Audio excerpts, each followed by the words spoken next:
जो चिप है उसके साथ में जोड़ा जाता है। अब कुछ पर्दा तो नहीं रहा, किसी के भी सामने कुछ बचा तो है नहीं। इस सब के बावजूद भी अगर उन्हें समझ में नहीं आता है कि इस ईवीएम को सम्मान के साथ बंद कर दें, नहीं तो इस बार 2024 में 2 काम होने हैं। इस बार 2 का अंत होगा, 2 का।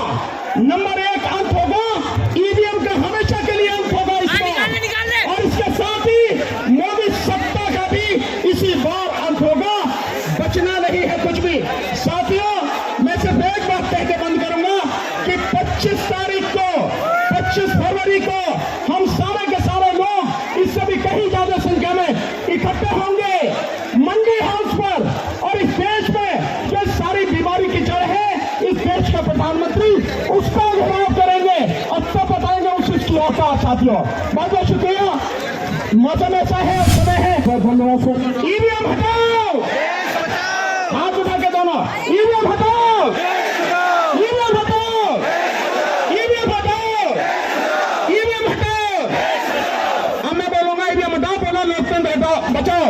ईवीएम हटाओ, ईवीएम हटाओ, ईवीएम हटाओ, संविधान बचाओ। ईवीएम हटाओ, ईवीएम हटाओ, ईवीएम हटाओ। भाजपा कार्यकर्ता ईडी से, सीबीआई से नहीं डरते हम लोग जेल में जाने को रेडी है। हम तेरा सीबीआई ईडी कुछ नहीं कर सकते हमको। हम 2024 में हम लोग इलेक्शन में बैलेट पेपर से इलेक्शन होना चाहिए। ईवीएम सारा दुनिया में बंद है। ईवीएम मशीन वोट का चोरी करता हुआ क्या प्रूफ हो गया। ये डेमोक्रेसी मर्डर कर रहा, ये ईवीएम मशीन को चलाने वाले आरएसएस का ब्राह्मण है। ईवीएम हटाओ, और ब्राह्मण को भी हटाना चाहिए। ईवीएम मशीन को ऑपरेट करने वाले ब्राह्मण है, आरएसएस का ब्राह्मण, उसको हटाना चाहिए। लोकतंत्र बचाना चाहिए। जय मूल्यवासी, ईवीएम हटाओ, देश बचाओ। जन सैलाब दिल्ली की सड़कों पर नजर आ रहा है, और वामसेफ संगठन भारत मुक्ति मोर्चा मान्यवर वामन मिश्राम साहब को भीम सेना तन मन धन और गन के साथ समर्थन देती है। ईवीएम के खिलाफ ये लड़ाई मेश्राम जी बहुत पुराने समय से लड़ रहे हैं, और इस लड़ाई में भीम सेना का हर एक भीम सैनिक बच्चा बच्चा आपके साथ कंधे से कंधा मिलाकर खड़ा है। और ये देश की आवाम, ये गरीब दबे कुचले लोग, ये आज हुंकार उठा चुके हैं अपने। नरेंद्र मोदी जी बहरे होने वाले हैं। याद रखना, हम 85% कौन है इस देश के। हम कुर्सी पर बैठाना जानते हैं, तो हम कुर्सी से गिराना भी जानते हैं। भीम सेना वाले भारत मुक्ति मोर्चा का साथ देंगे। BJP, Bharatiya Janata party, RSS के लोग ये ना समझे कि ये ईवीएम का आंदोलन टुकड़ों में हो रहा है। ये टुकड़ों में नहीं, ये देश पूरा अखंड है, और ये बहुजन समाज पूरा एक आज दिल्ली की सड़कों पर खड़ा है। जब भी इतनी कलबाज में बोलो तो ये ईवीएम कैसे हटेगी। हम बहुजन समाज के लोग हैं, लग जाना चाहिए सरकार को पता कि हमने अन्याय के खिलाफ पहले भी लड़ाई लड़ी है, और आज फिर देंगे। और लोकतंत्र को बचाने के लिए बहुजन समाज के लोग दिल्ली जंतर मंतर पर आए हैं। जय भीम, जय भीम, जय भीम, जय भीम, जय संविधान। सबसे पहले देश के सभी संतों महापुरुषों को नमन करते हुए, और यहाँ पर मंच पर उपस्थित सभी गणमान्य लोगों को क्रांतिकारी जय भीम सैल्यूट करते हुए समाजिक बावन मेश्राम जी एवं दूर दूर से अपने देश से आए हुए ईवीएम मशीन के विरोध में आप सभी भाइयों और बहनों का बहुत बहुत सम्मान करते हैं। सम्मानित साथियों, आप लोग जानते हैं इस देश के अंदर लोकतंत्र इतना खतरे में हो गया है कि यहाँ एक फर्जी सर्किट से चुनाव कराया जा रहा है। लेकिन आज जंतर मंतर पर ये बहुजन समाज के लोग ये संकल्प लेते हैं कि लोकतंत्र को बचाने के लिए ये बहुजन समाज के लोग कहीं भी पीछे नहीं रहेंगे। और भीम आर्मी जय भीम संगठन की एक कार्यकर्ता होने के उद्देश्य से मैं आज दिल्ली की सड़कों पर ये वादा कर रहा हूँ कि इस बार हम लोग वोट ईवीएम से नहीं बैलेट पेपर से देंगे।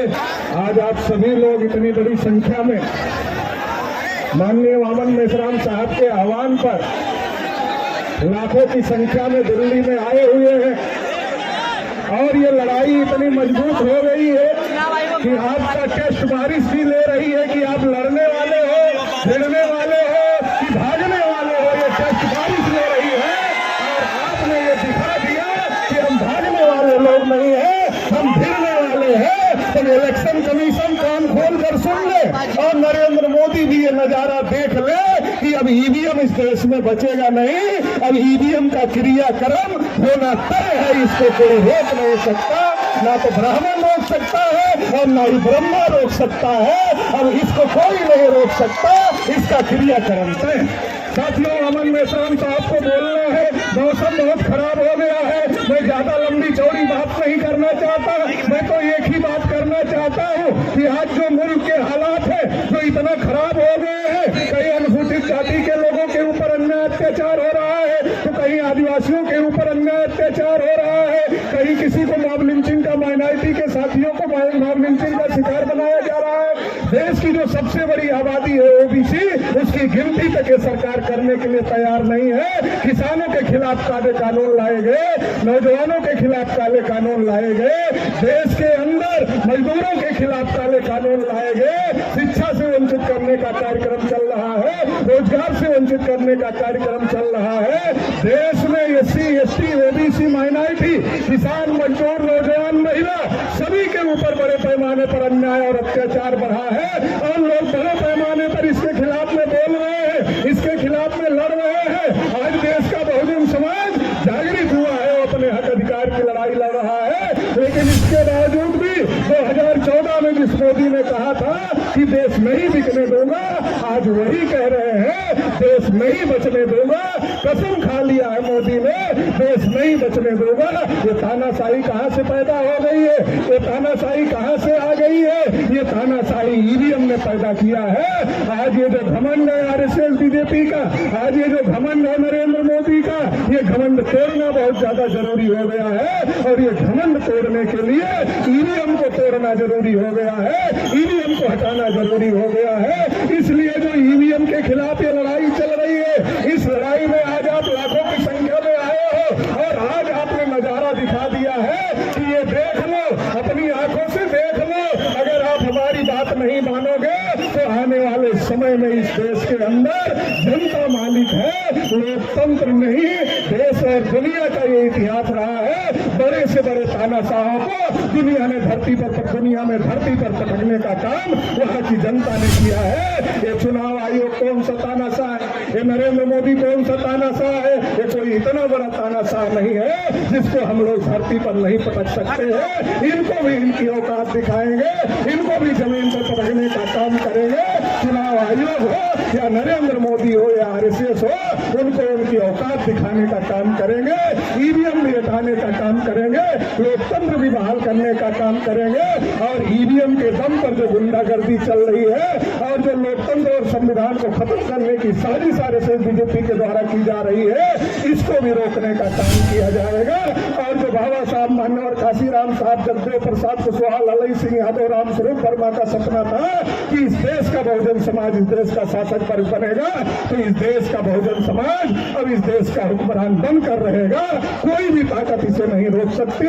इसलिए हम आपसे कहना चाहते हैं और आपको धन्यवाद भी देना चाहते हैं कि आपने जो हौसला और जज्बा दिखाया है, ये हौसला और जज्बा बरकरार रहना चाहिए। अभी तो ये लड़ाई है, आगे बड़ी लड़ाई बाकी है। जैसे मेश्राम साहब का आह्वान होगा, उस बड़ी लड़ाई के लिए हम लोगों को तैयार रहना होगा। आप सभी लोगों ने मुझे सुना, इसके लिए बहुत बहुत आभार, बहुत बहुत धन्यवाद। जय दुर्गा।